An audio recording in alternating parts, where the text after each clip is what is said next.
அந்த நாள் ஜனவரி 13, 2010 Georgia, United states. அன்னைக்கு சாயங்காலம் டைம் கிட்டத்தட்ட 5 மணி ஆகியிருந்தது. ஒரு பொண்ணு பதட்டத்தோடையும் கண்ணீரோடையும் ரோட்ல நின்றுட்டு இருந்திருக்காங்க.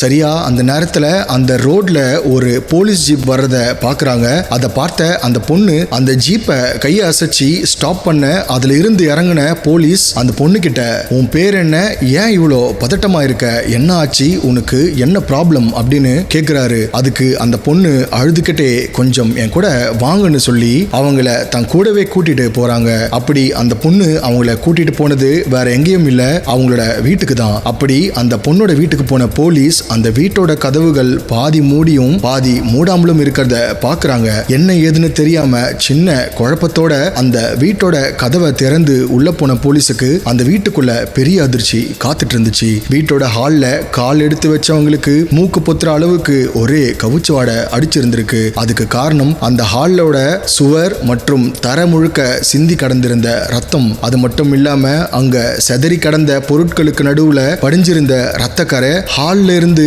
அந்த வீட்டோட மாஸ்டர் பெட்ரூம்க்கு ஒரு பாதை உருவாகி இருந்துச்சு. எஸ், அந்த பொண்ணும் போலீஸ அந்த ரத்தக்கரை போன பாதையில தான் கூட்டிட்டு போறாங்க. மாஸ்டர் பெட்ரூமோட முடிஞ்சிராம அந்த பெட்ரூமோட பாத்ரூம் வரைக்கும் நீண்டுட்டு போயிருந்திருக்கு. ஒருவித பதட்டத்தோட பாத்ரூமை நெருங்கின போலீஸ் பாத்ரூம்குள்ள எட்டி பார்க்க அங்க அவங்க பார்த்து மிரண்டு போனது, அவங்கள கூட்டிட்டு வந்த பொண்ணு மாதிரியே அங்க இன்னொரு பொண்ணு உட்கார்ந்து இருக்காங்க. சட்டுன்னு அவங்க பக்கத்துல நிக்கிற பொண்ணை பார்த்த போலீஸ் அவங்க 2 பேரும் ஐடென்டிக்கல் ட்வின் சிஸ்டர்ஸ் அப்படின்னு தெரிஞ்சுக்கிறாங்க. அப்படியே அவ பக்கத்துல இருக்க பாத் டப்பை எட்டி பார்த்தவங்க அதுல இருந்த ஒரு பொண்ணோட சடலத்தை பார்த்து அதிர்ச்சியோட உச்சிக்கே போறாங்க. அந்த அதிர்ச்சியிலிருந்து வெளியே வந்ததுக்கு அப்புறம் அந்த பொண்ணுங்க கிட்ட விசாரிக்க ஆரம்பிச்ச போலீஸ் முதல்ல அவங்களோட பேரு ஜாஸ்மியா அண்ட் டாஸ்மியான்னு தெரிஞ்சுக்கிறாங்க. அது மட்டும் இல்லாம அந்த பொண்ணுங்க அம்மா அம்மான்னு அழுறத வச்சு அந்த பாத் டப்ல கடந்தது அந்த ட்வின் சிஸ்டர்ஸோட அம்மா ஜெர்மிகா நிக்கி அப்படின்னு தெரிஞ்சுக்கிறாங்க. எஸ், பரபரப்பான பகல் நேரத்துல அதுவும் வீட்டுக்குள்ள இருந்த நிக்கிக்கு அன்னைக்கு நாள் என்ன ஆச்சு, அவங்களை இப்படி செஞ்சது யாரு, இதை தான் நம்ம இன்னைக்கு வீடியோல பார்த்து தெரிஞ்சுக்க போறோம். நீங்க பார்த்துட்டு இருக்கிறது ஆனந்த் ஆர்கேவ் யூடியூப் சேனல். நான் உங்க ஆனந்த்.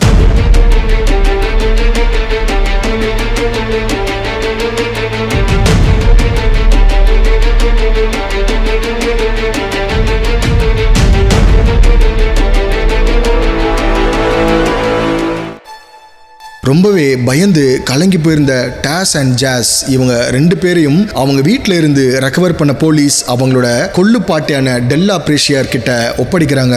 அடுத்ததா போலீஸ் இந்த விஷயத்தை ஃபாரன்சிக் டிபார்ட்மெண்ட்டுக்கு தெரியப்படுத்த அதுல இருந்து கொஞ்ச நேரத்துல ஃபாரன்சிக் டீம் கிரைம் ஸ்பாட்டுக்கு வராங்க. அங்க இருந்த எவிடன்ஸ் அண்ட் சாம்பிள்ஸை கலெக்ட் பண்றாங்க. அந்த இடத்துல சிதறி கிடந்த பொருட்கள்ல பதிஞ்சிருந்த ஃபிங்கர் பிரிண்ட்ஸும் கலெக்ட் பண்ணப்படுது. போலீஸ் அந்த வீட்டுக்குள்ளேயும் வீட்டுக்கு வெளியும் ஒரு குறிப்பிட்ட ரேடியஸ் வரைக்கும் இடத்துல ஏதாவது எவிடன்ஸ் கிடைக்குதான்னு சர்ச் பண்றாங்க. ஆனா ஸ்ட்ரேஞ்சர்ஸ் வந்ததுக்கான எந்த ஒரு எவிடன்ஸ் ஆர் கில்லர் நிக்கிய சம்பவம் பண்ண பயன்படுத்தின வெப்பன்ஸோ போலீஸுக்கு கிடைக்கவே இல்லை. இது ரொம்பவே கிளவரா நீட்டா பண்ணப்பட்டதா போலீஸ் கவனிக்கிறாங்க. இது ஒரு திட்டமிட்ட சம்பவமா இருக்கலாம்னு ப்ரெடிக்ட் பண்ண போலீஸ் அதே சமயம் ஹால்ல செவுத்துல தரையில இருந்த எல்லாத்தையும் அவன் தொடைக்க முயற்சி பண்ணிருக்கான் அப்படின்னு தெரிஞ்சுக்கிறாங்க. அட்வொகேட்ஸ் இந்த விஷயத்தை யார் பண்ணாங்கன்னு போலீஸ் ரொம்பவே ஆர்வத்தோட இன்வெஸ்டிகேட் பண்ண அதே கியூரியாசிட்டியோட தான் நானும் படிச்சு பார்த்தேன். பட் ட்ரஸ்ட் மீ, உங்களுக்கு ஒவ்வொரு விஷயமா ரிவீல் ஆகும்போது கண்டிப்பா இப்படி ஒரு கேஸை உங்க லைஃப்ல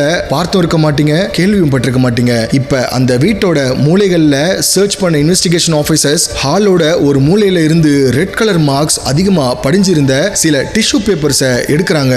அந்த டிஷ்யூ பேப்பர்ஸும் எக்ஸாமின் பண்றதுக்காக ஃபாரன்சிக் லேபுக்கு அனுப்பி வைக்கப்படுது. சாம்பிள்ஸ் கலெக்ட் பண்ணப்பட்டதுக்கு அப்புறம் நிக்கிய பாத் டப்ல இருந்து எடுத்த போலீஸ் அதை அட்டாப்சி பண்ண அனுப்பி வைக்கிறாங்க. அடுத்ததா விசாரணையை இமிடியேட்டா ஸ்டார்ட் பண்றாங்க. பிரைமரி இன்வெஸ்டிகேஷனா டாஸ் அண்ட் ஜாஸ் கிட்ட, அதாவது அந்த சிப்லிங்ஸோட நேம் தான் ஷார்ட்டா சொன்னேன், 2 பேர்கிட்டையும் போலீஸ் கேட்டது, உங்களுக்கு யார் மேலேயாச்சும் சந்தேகம் இருக்கா அப்படின்னு கேட்கிறாங்க. அதுக்கு டாஸ் அவங்க அம்மாவுக்கு நிறைய பாய் ஃப்ரெண்ட்ஸ் இருக்கிறதாகவும் அதுல குறிப்பா ராபர்ட் அண்ட் ஜோ அப்படிங்கிற 2 பேர் மேலேயும் அவங்களுக்கு சந்தேகம் இருக்கிறதாகவும் சொல்லியிருக்காங்க. அடுத்த கேள்வியா அவங்களோட அப்பாவை பத்தி கேட்கிறாங்க. அதுக்கு ஜாஸ்மியா அவரை நான் அதிகமா பார்த்தது கிடையாதுன்னு சொல்றாங்க. அதுக்கு ஏன் ஏதாவது பிரச்சனையா அப்படின்னு போலீஸ் கேட்க அம்மாக்கும் அப்பாக்கும் ரொம்ப வருஷமா சண்டை போயிட்டு இருக்கு அப்படின்னும் அப்பா கனடால இருக்கிறதா அம்மா ஒரு தடவை சொல்லியிருக்காங்க அப்படின்னும் ரொம்பவே வருத்தத்தோட சொல்றாங்க.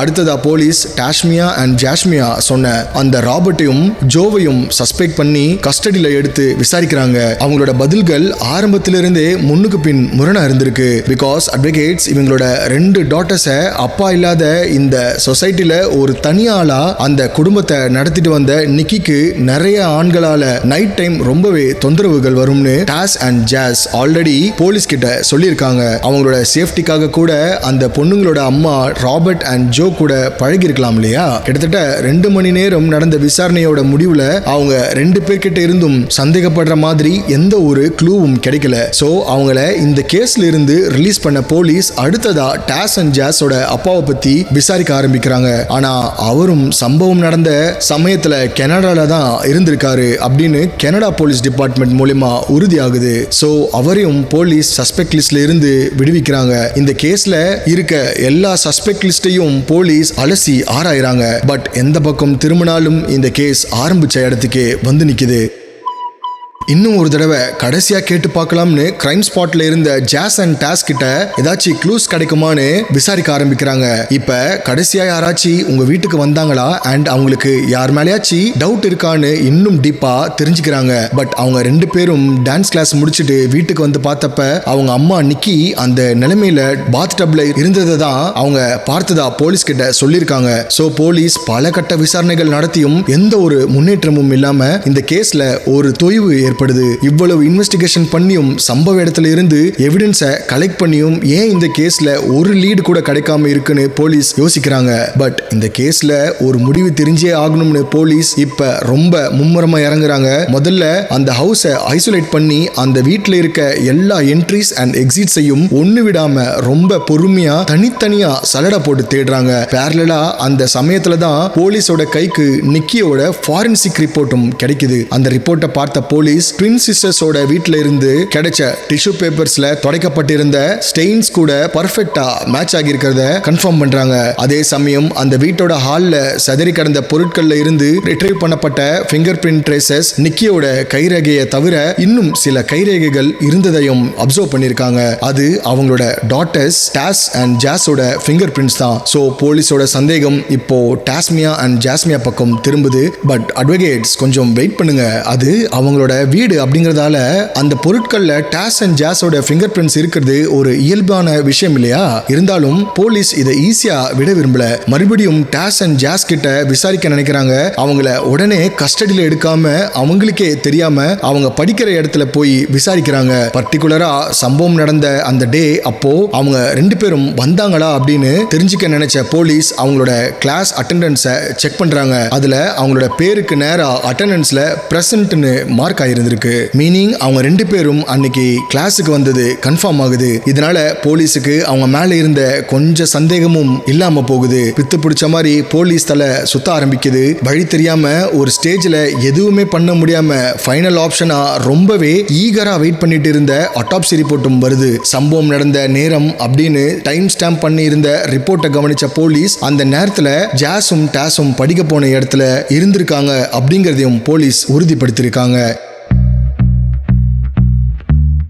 இதோட மோட்டிவேஷன் முதுகெலும்புல தொடர்ந்து பலமுறை வெறியோட குத்துனதுனால தான் இப்படி நடந்திருக்குன்னு அந்த ரிப்போர்ட்ல மென்ஷன் பண்ணியிருக்காங்க. ஸோ வீட்டுக்குள்ள நுழைஞ்ச யாரோ நிக்கிய கடுமையா தாக்கி பெரிய ஸ்ட்ரகிளுக்கு அப்புறம் அந்த கில்லர் நிக்கிய சம்பவம் பண்ணியிருக்கலாம்னு போலீஸ் கெஸ் பண்றாங்க. ஃபாரன்சிக் ரிப்போர்ட்டையும் சரி அட்டாப்சி ரிப்போர்ட்டையும் சரி அந்த அரக்கனை பத்தின எந்த தடயமும் போலீஸுக்கு கிடைக்கல. வெறும் ப்ரெடிக்ஷனும் கெஸ்ஸும் மட்டுமே இருக்க நிக்கிய சம்பவம் பண்ணது யாருன்னு தெரிஞ்சுக்க போலீஸ் மட்டும் இல்ல ஒட்டுமொத்த ஜார்ஜியாவும் தேட ஆரம்பிக்குது. இந்த கில்லர் பத்தி தெரிஞ்சுக்க நம்ம நிக்கியோட பாஸ்ட ஒரு 2 minutes தெரிஞ்சுப்போம். பட் அட்வொகேட்ஸ் இத பண்ணவன் யாருன்னு தெரிஞ்சா உடனே கமெண்ட் பண்ணிடாதீங்க. பிகாஸ் நீங்க மனசுல ஒருத்தரை நினைச்சிருந்தா கண்டிப்பா அவங்களா இருக்க மாட்டாங்க. நிக்கியோட பாஸ்ட் லைஃப் பத்தி தெரிஞ்சுக்க முதல்ல நிக்கியோட பாட்டி டெல்லா பிரேசியர் கிட்ட விசாரிச்ச போலீஸ்க்கு நிக்கி சிறைச்சாலையில பிறந்தது தெரிய வருது. எஸ், நிக்கியோட அம்மா ஒரு போதைப்பொருள் வியாபாரி. கன்சீவா இருக்கிற சமயத்துல ஒரு ஸ்மக்லர் ஸ்மக்லிங் கேஸ்ல அரெஸ்ட் ஆனவங்க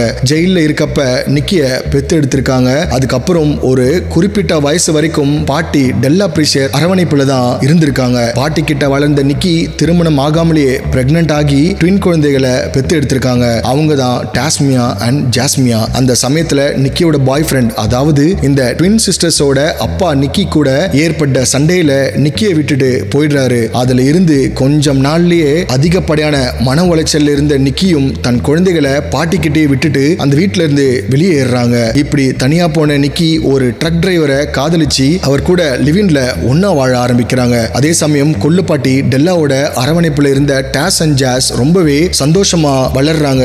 இப்படியே வருடங்கள் ஓடுது. அந்த சமயத்துல நிக்கி அந்த பாட்டி டெல்லா கிட்ட என்னோட பொண்ணுங்களை நான் கூட்டிட்டு போய் பாத்துக்கிறேன் அப்படின்னு சொல்லி அவங்க ரெண்டு பேரையும் அவங்க கூடவே அழைச்சிட்டு போயிருக்காங்க. ஆனா டாஸ்மியா அண்ட் ஜாஸ்மியாக்கு அவங்க அம்மா பல ரூல்ஸ் அண்ட் ரெகுலேஷன்ஸ் போட்டது கொஞ்சம் கூட பிடிக்காம போயிருந்திருக்கு. இதனால நிக்கிக்கும் அந்த பொண்ணுங்களுக்கும் நடுவுல நிறைய வாக்குவாதங்களும் சின்ன சின்ன சண்டைகளும் நடக்க ஆரம்பிச்சிருக்கு. இப்படிதான் ஒரு முறை அதிக நேரம் போன் யூஸ் பண்ணக்கூடாதுன்னு நிக்கி அவங்கள கண்டிக்க, அதனால ஆத்திரமடைஞ்ச டாஸ் அண்ட் ஜாஸ் அவங்க அம்மா கூட வாக்குவாதத்துல ஈடுபட்டு சண்டை பெருசாகி அடிதடி வரைக்கும் போயிருக்காங்க. அதனால ஏற்பட்ட கூச்சல் சத்தத்தை கேட்ட அக்கம் பக்கத்தினர் போலீஸுக்கு கால் பண்ணி வர வச்சிருக்காங்க. அப்படி அங்க வந்த போலீஸ் அம்மாவும் பொண்ணுங்களும் அடிச்சுக்கிறத நேர்லயே பார்த்திருக்காங்க. இதனால அவங்க மேல கேஸ் ஃபைல் பண்ண போலீஸ் அந்த கேஸை ஃபேமிலி கோர்ட் வரைக்கும் எடுத்துட்டு போயிருக்காங்க. இந்த கேஸை விசாரிச்ச ஜட்ஜ் இது ஃபேமிலிக்குள்ள ஏற்படுற சாதாரண மிஸ் அண்டர்ஸ்டாண்டிங் சண்டை தான் அப்படின்னும், இருந்தாலும் டாஸ் அண்ட் ஜாஸ் கொஞ்ச நாளைக்கு அவங்க அம்மா நிக்கியை விட்டுட்டு பிரிஞ்சு பாட்டி டெல்லா கிட்ட வளரட்டும்னு ஜட்ஜ்மெண்ட் கொடுத்திருக்காரு.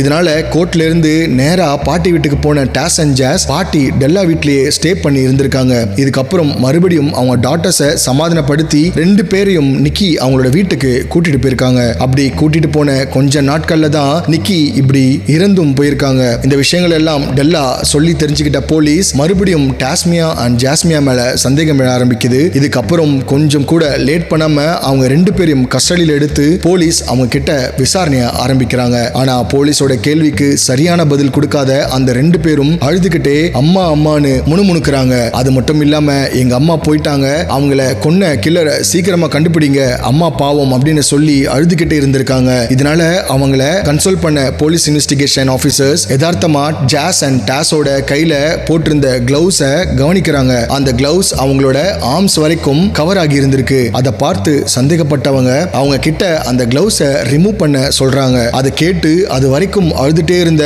அந்த ரெண்டு பேரும் இப்ப பதட்டம் அடைகிறாங்க. சில நொடிகள் கொஞ்சம் யோசிச்ச ஜாஸும் டாஸும் தயக்கத்தோட அவங்க கையில இருந்த அந்த கிளவுஸை ரிமூவ் பண்றாங்க. அப்படி அவங்க கிளவுஸை ரிமூவ் பண்ணதும் அவங்களோட கைகளை பார்த்த இன்வெஸ்டிகேஷன் ஆபீசர்ஸ் அந்த ரெண்டு பொண்ணுங்களோட கை முழுக்க நகைக்கீரல்களும் பைட் பண்ண மாதிரியான மார்க்ஸும் இருக்கிறத கவனிச்சிருக்காங்க. உடனே அவங்கள இந்த மார்க்ஸ் எப்படி வந்துச்சு அப்படின்னு கேட்க, அதுக்கு டாஸ் பதட்டத்தோட நாங்க ரெண்டு பேரும் நேத்து சண்டை போட்டுக்கிட்டப்ப இப்படி ஆயிடுச்சுன்னு சொல்றாங்க.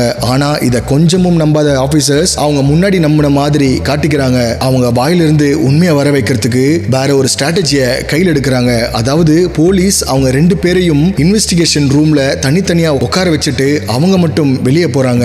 நம்மள யாரும் கவனிக்கல அப்படிங்கிற எண்ணத்துல இருந்த ஜாஸும் டாஸும் இப்ப மெதுவா பேசிக்க ஆரம்பிக்கிறாங்க. ஆனா அவங்களுக்கு தெரியாது மூணாவதா அங்க ஒரு கண்ணு அவங்கள கண்காணிக்குதுன்னு. எஸ் அட்வொகேட்ஸ், அது இன்வெஸ்டிகேஷன் ரூம் அப்படிங்கறதால அங்க சர்வேலன்ஸ் கேமரா இருந்திருக்கு. சோ இன்வெஸ்டிகேஷன் ஆபீசர்ஸ் என்ன நினைச்சாங்கன்னா அங்க ரெண்டு பேரையும் தனியா விட்டு சர்வேலன்ஸ் கேமரா வழியா அவங்களோட ஆக்டிவிட்டிஸை நோட் பண்ணலாம்னு டிசைட் பண்றாங்க. அண்ட் அவங்க நினைச்ச மாதிரியே ஜாஸ் அண்ட் டாஸும் ஆபீசர்ஸ் வெளியே போன கொஞ்ச நேரத்திலேயே அழுகையை நிறுத்திட்டு ஒருத்தருக்கு ஒருத்தர் காதுல ஏதோ முணுமுணுத்திருக்காங்க. அது மட்டும் இல்லாம ஜாஸ் அந்த ரூமோட கதவு பக்கத்துல நின்னுட்டு போலீஸ் வராங்களான்னு அடிக்கடி பார்த்துட்டு இருந்திருக்காங்க. அதோட அவங்க கைகள்ல இருக்கிற காயங்களை பத்தியும் ஏதேதோ பேசிக்கிறாங்க. அதை எல்லாம் ரெக்கார்ட் பண்ணிக்கிட்ட ஆபீசர்ஸ் இப்ப அந்த ட்வின் சிஸ்டர்ஸ் ரெண்டு பேரையும் தனித்தனியா வேற வேற ரூம்ல உட்கார வச்சு விசாரிக்க ஆரம்பிக்கிறாங்க. அது வரைக்கும் ஒரே மாதிரி பேசிட்டு இருந்தவங்க இந்த தடவை வேற வேற கதைகளை சொல்றாங்க. இதுக்கப்புறம் இன்வெஸ்டிகேஷன் ரூம்ல ரெக்கார்ட் பண்ண ஃபுட்டேஜஸை அவங்களுக்கு போட்டு காட்டி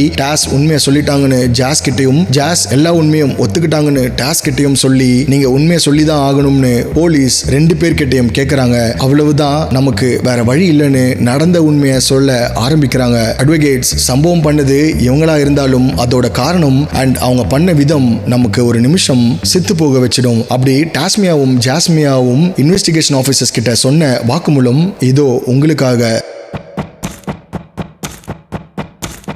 அன்னைக்கு காலையில டாஸும் ஜாஸும் லேட்டா எந்திரிச்சதுனால அவங்களோட அம்மா நிக்கி அவங்க 2 பேரையும் ரொம்பவே மோசமா திட்டிருக்காங்க. அதாவது இவ்வளவு லேட்டா எந்திரிச்சா லைஃப்ல எப்படி நல்லா இருப்பீங்க அப்படின்னும், இவ்வளவு லேட்டா படிக்க போய் என்னத்தை படிச்சு கிழிக்க போறீங்க அப்படின்னும் திட்டிருக்காங்க. அது மட்டும் இல்லாம இன்னும் சில கடுமையான வார்த்தைகளால ரொம்பவே மோசமா பேசியிருக்காங்க. நிக்கியோட வார்த்தைகள் டாஸையும் ஜாஸையும் ரொம்பவே கோவப்படுத்தியிருக்கு. சோ அவங்களுக்கு பதிலுக்கு பதில் பேச வாக்குவாதம் ஏற்பட்டு கிச்சன்ல இருந்தபடி பொண்ணுங்களை திட்டி இருந்த நிக்கி அங்க இருந்த பாத்திரத்தை எடுத்து அவங்கள அடிக்க ட்ரை பண்ண இவங்க 2 பேரும் நிக்கி கிட்ட இருந்து அந்த பாத்திரத்தை பிடுங்கி அவங்கள கடுமையா தாக்கியிருக்காங்க. உடனே நிக்கி கிச்சன்ல இருந்த வெஜிடபிள்ஸ் யூஸ் பண்ற வெப்பனை கையில் எடுத்து அதை காட்டி என் வீட்டை விட்டு வெளியே போங்கடி அப்படின்னு மிரட்டி இருக்காங்க. இது அவங்கள இன்னும் ட்ரிகர் பண்ணிருக்கு. அவங்க 2 பேரும் நிக்கியோட கைகளை பிடிச்சுக்கிட்டு அவங்க கையில இருந்து அதை பிடுங்க பாக்குறாங்க. அந்த சமயத்துல தான் நிக்கி அவங்களோட கையை கடிச்சிருக்காங்க. சண்டை இன்னும் தீவிரமாயிருக்கு. இதுக்கப்புறம் அவங்களுக்குள்ள